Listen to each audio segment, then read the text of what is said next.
அரசாங்கத்தில் முக்கியமான பதவிகளை வகிக்கும் திறமையான நபர்களுக்கு இனம் தடையாக இருக்கக்கூடாது என்று பிரதமர் அன்வார் இப்ராஹிம் இன்று தெரிவித்தார்.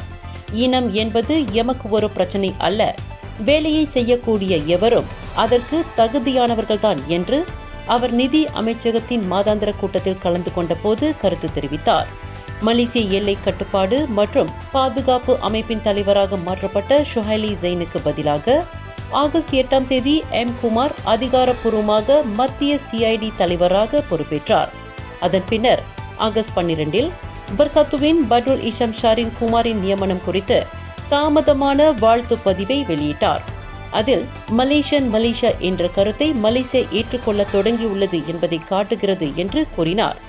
மேலும் இந்த கருத்தை அரசாங்கம் தொடர்ந்து ஏற்றுக்கொண்டால் மலேசியா விரைவில் பூமிபுத்ரா அல்லாத முதல் தலைமை நீதிபதி, ஆயுதப்படை தலைவர் மற்றும் காவல்துறை தலைவர் ஆகியோரை பெற முடியும் என்று சூசகமாக அவர் கூறியது குறிப்பிடத்தக்கது.